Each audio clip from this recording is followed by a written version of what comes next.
అని చెప్పి మోడీ పెట్టాడు. అప్పుడు కేంద్రం పార్లమెంట్లో పెట్టలేదు కదా. ఛత్తీస్గఢ్లో నయా రాయ్పూర్ పార్లమెంట్లో పెట్టలేదు కదా. అది ముందు రాష్ట్రాన్ని విడదీసేసిన తర్వాత ఆ రాష్ట్రం ఎక్కడ కావాలనేది డిసైడ్ చేసుకుంది. జార్ఖండ్కి రాంచీ కావచ్చు, లేకపోతే గనక ఉత్తరాఖండ్కి ఏదైతే వాళ్ళ సొంత ఇది కావచ్చు, ఇట్లాంటివన్నీ కూడా అప్పుడు వాళ్ళు నిర్ణయించుకున్నటువంటి. కాబట్టి ఇప్పుడు ఫర్ ఎగ్జాంపుల్ హర్యానా ఉంది, పంజాబ్ కిను హర్యానా ఉమ్మడి రాజధానిగా ఉంది.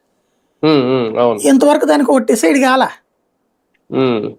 యాక్చువల్గా మనోళ్ళు కూడా హైదరాబాద్ అట్లాగే ఉండుండేది, వీళ్ళు చేయగాల్చుకోకపోయి ఉంటే, మధ్యలో ఆ స్టీఫెన్సన్ గొడవ లేకపోయి ఉంటే, మనం యువతలకు వచ్చేయకుండా ఉండుంటే హైదరాబాద్ రాజధానికి ఇంకో 25 ఏళ్ళు 50 ఏళ్ళు అట్టాగే ఉండదు ఉమ్మడి రాజధానికి.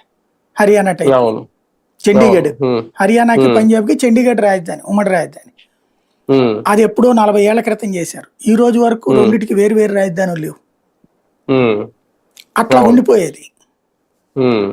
అవును, కానీ ఒకటిసారి గతంలో రాష్ట్రం కోసమో లేదంటే బాబు గారిని నమ్మో అమరావతి లాంటి రాజధాని కావాలనో కొంతమంది అయితే ముందుకొచ్చి భూములు ఇచ్చారు, ఆ 35,000 ఎకరాలు ఇచ్చిన వాళ్ళల్లో.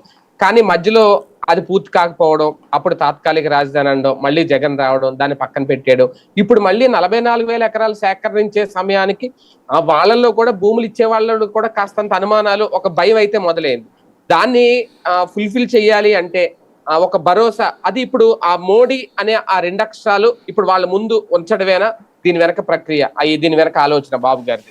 అంత పెద్ద పెద్ద ఆలోచనలు ఏవి లేవండి. బేసిక్గా ఏంటంటే జగన్ని తిట్టించడం కోసం పెట్టినటువంటిది. ఎందుకంటే మోడీకి జగన్ అంటే కొంత పాజిటివ్ ఫీలింగ్ ఉందన్నటువంటి చంద్రబాబు గారికి ఉన్నటువంటి ఫీడ్బ్యాక్.